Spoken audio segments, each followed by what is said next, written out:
Si has entrado en este vídeo es porque te gusta la saga de videojuegos de Zelda y has pasado horas descifrando puzzles, mazmorras o recogiendo Colocs por todo Hyrule. O quizás solo porque sigues este canal y confías en que vas a aprender algo nuevo. En este vídeo vamos a analizar la representación de la naturaleza en algunos videojuegos de la saga de Zelda, para ver bajo qué miradas se construye el mapa y su jugabilidad. Y aunque los Zelda sean los juegos principales de este vídeo, también repasaremos algún otro para ampliar la visión sobre el antropocentrismo en los videojuegos. Antes de empezar, yo soy Alba Lafarga y este es un canal de videoensayos sobre filosofía y cultura popular.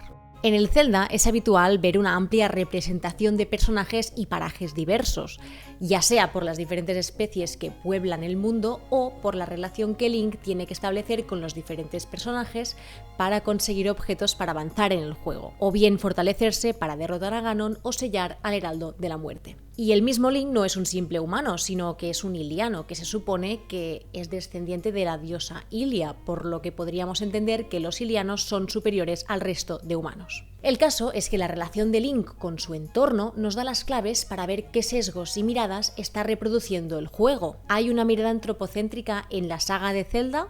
Claramente sí. ¿Es una mirada que se podría evitar? Bien, creo que es normal que el videojuego parta de una mirada antropocéntrica, ya que al final se trata de un juego que evidentemente está hecho por personas y claro, es imposible salir de la posición de humanos para crear algo, aunque sí que hay algunos juegos de la saga con una mirada más holística, como veremos más adelante. La mirada antropocéntrica.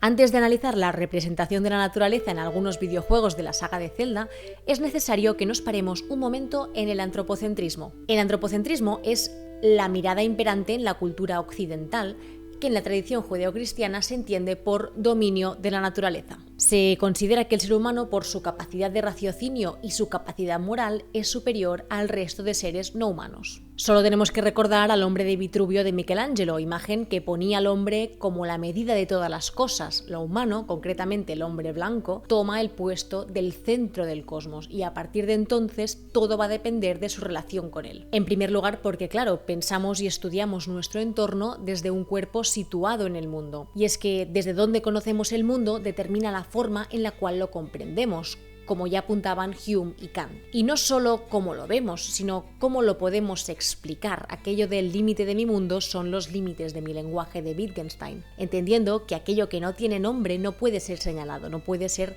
compartido ni explicado al resto. Bien, si hay un momento clave en la cristalización del imaginario del antropocentrismo, lo encontramos en el libro de Francis Bacon, Novum Organum, texto que marcaba aún más la separación entre naturaleza y cultura, y también es el libro inaugural de la ciencia moderna. Bacon se inscribe en un momento en el cual empezaban a surgir corrientes y escuelas que rechazaban la escolástica, es decir, la filosofía grecorromana, sobre todo de Aristóteles, pasada por el filtro de la Biblia. La escolástica perseguía la definición sistémica del mundo, hablaba un poco en absolutos, por lo que en la Europa de entonces empezaron a surgir escuelas que abogaban por el contrario, por conocer el mundo por medio de la experimentación y la acumulación de datos. Me parece interesante compartir los 3 puntos cardinales de la propuesta de Bacon para ver que lo que estaba en la base de su texto sigue siendo clave no solo en la ciencia actual, sino en la estructura misma de muchos videojuegos de exploración como el Zelda. El primer punto clave de Bacon era la recolección de datos de la naturaleza para poder comprenderla. De ahí las taxonomías, enciclopedias y colecciones. Este punto entiende la naturaleza como un objeto de investigación del ser humano. Nos presenta la naturaleza como objeto, como algo sin entidad, sin subjetividad. Ahí se pone la primera piedra para construir el muro que separará naturaleza y cultura y facilitará toda una serie de prácticas que no ven lo humano como parte del medio natural, sino que entienden lo natural simplemente como algo de lo cual podemos extraer bienes. Este es otro punto que se desprende de esta teoría, que la naturaleza queda a nuestra disposición para extraer aquello que necesitemos. En el caso de Bacon se entendía la extracción como forma de comprender la naturaleza, de dominarla a través del saber, pero no se quedaba ahí, sino que estaba convencido que este conocimiento nuevo que conseguirían a base de estudiar con detenimiento el medio les llevaría a superar los límites de su mundo. De ahí que la portada del libro fuera un barco superando las columnas de Hércules, que simbólicamente delimitaban el fin del mundo. Y este imaginario, nos remite a los descubridores del nuevo mundo, a los colonizadores. Es decir, que la naturaleza era un espacio de conquista más y como algo que debía ser superado.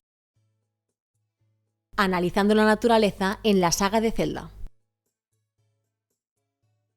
Con estas ideas de fondo vamos a adentrarnos en algunos juegos de la saga de Zelda para ver cómo aplica todo esto y qué mirada se desprende de su representación e interacción con lo no humano. Empezaremos siguiendo la línea temporal de la saga, que hasta este vídeo la verdad que tenía bastante borroso. Y el inicio de toda la historia está en Skyward Sword. Este juego es el primer juego de la saga dentro de la línea temporal y de ahí se desencadena la maldición sempiterna del mal, que se irá repitiendo hasta el fin de los tiempos. Esta es la premisa de la saga y cada juego es un nuevo despertar del mal que quedó sellado en la espada maestra. Es decir, que de aquí se desencadena la maldición del mal, como si fuera el mito de Sísifo, solo que con pequeñas pausas de muchos años entre desgracia y desgracia. Este mal es previo a Ganondorf y a Ganon, la bestia de la calamidad, y me interesa este punto porque este mal que hay que encerrar, el Heraldo de la Muerte, no es el peor enemigo del juego, o al menos no en la primera fase. Incluso nos parece una especie de dios de la naturaleza al estilo de la princesa Mononoke, que quedó corrompido por la técnica humana, como ya analizamos en este vídeo. Pero en el caso de Skyward Sword no hay un origen claro de este mal. Y sencillamente se nos explica que la diosa Hylia envió a su pueblo a habitar los cielos. Y al final de la historia, Link, Zelda y algunos compañeros deciden quedarse en la Tierra para volverla a habitar con normalidad y ayudar a las otras especies que la pueblan. Sí, esto es gracioso porque claro, cuando la diosa Hylia envió los hylianos al cielo, lejos de la maldad que amenazaba la Tierra, es como que eligió un pueblo y que condenó al resto a vivir con la amenaza para siempre. Algo que nos remite directamente a la idea de los hylianos como si fuéramos los humanos, como que son superiores y merecen sobrevivir por encima del resto de seres no humanos. Ahí el Arca de Noé supongo que era una propuesta más transversal en lo que refiere a diversidad de especies. En fin, sigamos. Minish Cap es el juego que sigue en la línea temporal, es el único videojuego producido por Capcom y en él conocemos a una nueva especie que no hemos vuelto a ver en la saga, los Minish. Los Minish son unos seres diminutos que viven en un mundo paralelo al humano, pero en tamaño pequeño. Creo que es de las razas que tienen más desarrollo dentro de un juego en la saga, ya que es la única raza, aparte de los enemigos,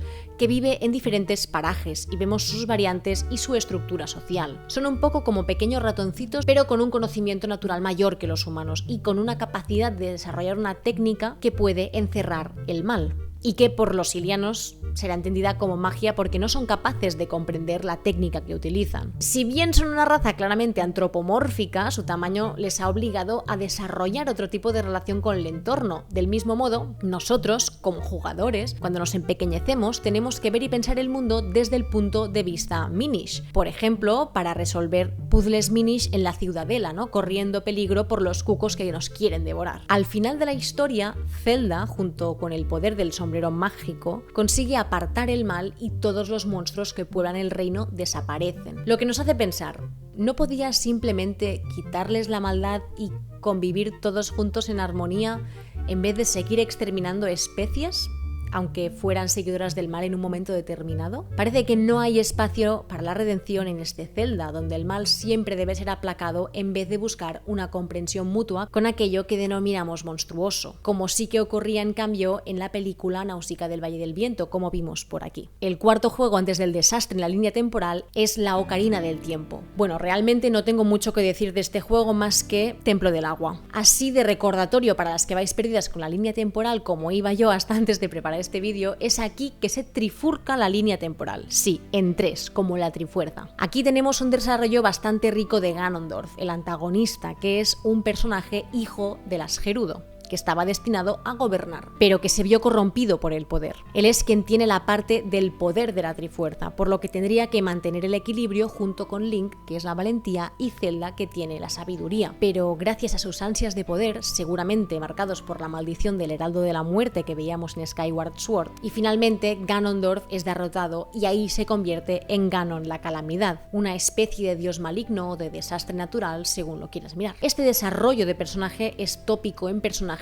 que por su deseo de ser más poderosos terminan creyéndose capaces de tener el poder de los dioses y de buscar superar los límites de lo que se considera humano. Volviendo a Francis Bacon, está buscando superar las columnas de Hércules y trascender. Nos remite a la idea del científico loco o al mismo Dr. Frankenstein, como vimos en otro vídeo por aquí. Bien, antes de entrar en las 3 líneas temporales que se siguen de la Ocarina del Tiempo, quería entrar en el Breath of the Wild, ya que aún no tenemos muy claro dónde se sitúa, aunque dicen que sí que está al final de las 3 líneas temporales y que podría ser la reconciliación de las 3. Me parecía interesante comentarlo antes, ya que también en Tears of the Kingdom veremos las tierras del cielo y luego quería poner más cerca del Skyward Sword por este motivo. Bien, en Breath of the Wild, Link se despierta 100 años después del cataclismo de Ganon, es decir, que Ganon, en su forma monstruosa, equiparable a un desastre natural, arrasó el reino de Hyrule como lo conocíamos. El punto de partida de un mundo postapocalíptico es típico en muchísimos videojuegos como en The Last of Us o Horizon, y en los escenarios en ruinas resuena la idea del Nature is Healing, una idea con bases ecofascistas, ya que implica que para que el mundo no sufra,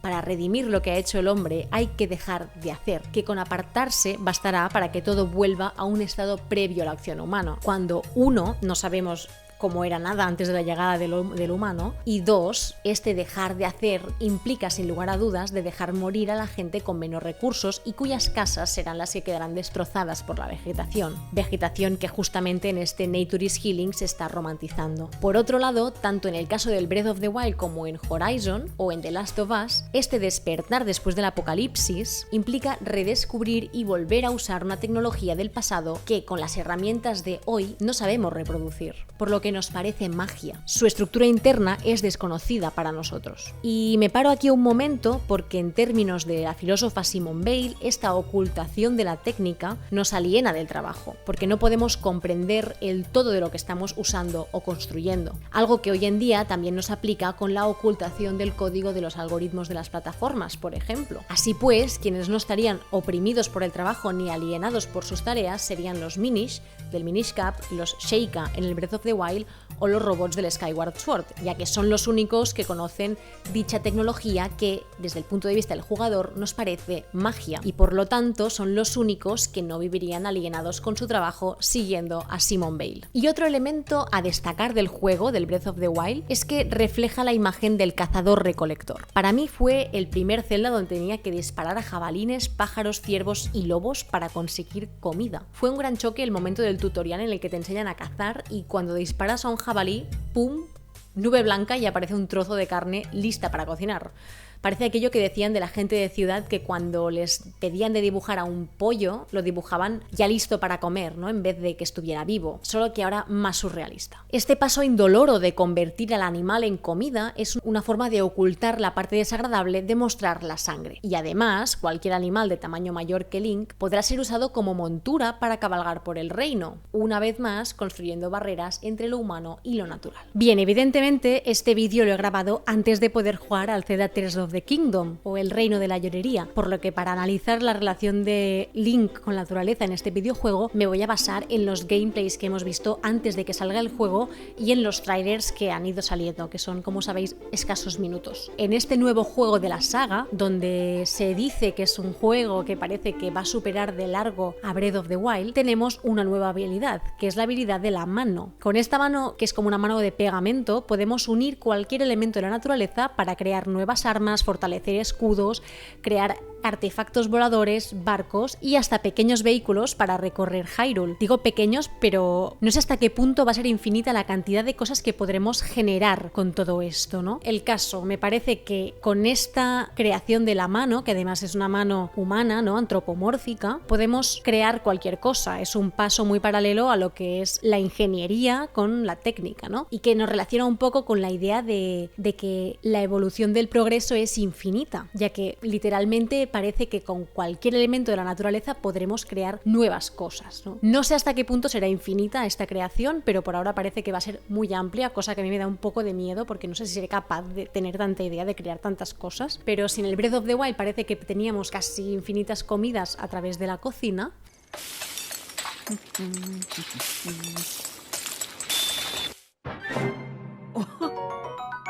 en el Tears of the Kingdom será la técnica la que va a jugar un papel muy importante en el desarrollo de la historia y nuestra relación con la naturaleza. Si ya has jugado al Zelda Tears of the Kingdom, por favor deja en comentarios si te parece que esta opinión, si esta lectura te parece legítima y si hay algún elemento que te haga pensar que a lo mejor la relación de Link en este videojuego va a ser más holística que la anterior. Siguiendo con la línea de donde el héroe vence, llegamos a Wind Waker. Sí, este precioso videojuego para la GameCube está inundado de agua. No sé si habéis leído el bestseller del Mañana, Mañana y Mañana, Mañana y Mañana y Mañana, pero el primer videojuego que crean los protagonistas, Ichigo, me recuerda al Link del Wind Waker, totalmente. Veamos, aparte de unos gráficos preciosos que han soportado la mar de bien el paso del tiempo, Wind Waker es un videojuego con cara amable, pero llena de sustos, bestias y rapaces. Pero empecemos por el principio. Aunque el Wind Waker salga de la línea temporal de la Ocarina del Tiempo, donde el héroe vence, la maldición sempiterna va resurgiendo siempre, por lo que las diosas decidieron inundar el reino de Hyrule para aplacar a Ganon, la calamidad. Sí, otra vez parece que no les importó acabar con buena parte de la población del reino para salvar a los silianos, que tuvieron que resguardarse en las montañas de Hyrule. La relación con los animales y demás especies en este juego me parece de las más holísticas, donde todo está más en relación horizontal y donde a lo mejor hay más sintonía y cercanía con el medio natural, tanto por los peces que nos completan el mapa como por los cucos, los cerdos y las gaviotas que inundan este Hyrule oceánico. Vamos a entrar en la línea más oscura del Zelda, la que se inicia con el Majora's Mask, en el que no entraremos, y que nos lleva hasta Twilight Princess. Me interesa especialmente Twilight Princess porque Link tiene que llevar a cabo su misión siendo lobo durante la mitad del juego, y este convertirse en animal es algo bastante curioso que nos da pie a pensar sobre los simuladores de animales y, sobre todo, sobre los simuladores caóticos de animales. Veamos. Cuando Link se transforma en lobo, puede hablar con los animales como los cucos. Sobre convertirse en animal en los videojuegos habla Colin Cremin, que recupera el término de Deleuze y Guattari de devenir animal para hablar sobre qué es esto de compartir un cuerpo no humano en el medio digital de los videojuegos. Y es que al devenir animales en el juego, los jugadores nos vemos confrontados con las limitaciones de nuestra propia perspectiva antropocéntrica del mundo. Una idea que es muy relevante para algunos estudiosos en los tiempos de crisis ecológica, ya que nos obliga a pensarnos desde otros puntos de vista, aunque dependiendo del diseño también es posible que el simulador del animal termine reforzando la idea de superioridad humana, ya que al final el videojuego es un producto humano y es normal que termine reflejando nuestras limitaciones, asunciones y aspiraciones. Por este motivo, el autor Marco Caracciolo, creo que se dice así, defiende que se puede evitar recaer en la superioridad humana en los videojuegos de caos animales, como el famoso Goat Simulator, el Deer Simulator o el Goose Simulator, donde te dedicas a perpetrar el caos en la ciudad y de alguna forma a rebelarte contra la opresión que los humanos llevan ejerciendo sobre todos los seres no humanos de la Tierra. Además, este tipo de juegos se cargan la lógica habitual de las relaciones entre humanos y animales, y es que no abrazamos lo que los humanos entendemos por vida animal, sino que usamos un cuerpo animal para reescribir las estructuras culturales rígidas que subyacen nuestro entendimiento de la animalidad. La división de estos juegos sirve como herramienta que nos cuestiona ideológicamente. De ahí que abran nuevos horizontes para pensarnos en relación con el entorno. Y finalmente me apetecía comentar un poco Link's Awakening. En el remake hay muchísimos animalitos super cute. La estética mantiene a la perfección el aura cookie de los Zelda en 2D de las Game Boys y con un mix del Animal Crossing al tratarse de una isla. Bien, en esta isla hay el pueblo de los animales, con un conejo, un oso, un rinoceronte, etc. Todos estos animales hablan y se visten como si fueran personas, es decir, que es un claro ejemplo de antropomorfismo, exactamente lo mismo que sucedió años más tarde en Animal Crossing y algo que la humanidad en general viene usando desde hace muchos años con los cuentos como moralinas para educar a los pequeños, con cuentos como Los Tres Cerditos, Ricitos de Oro.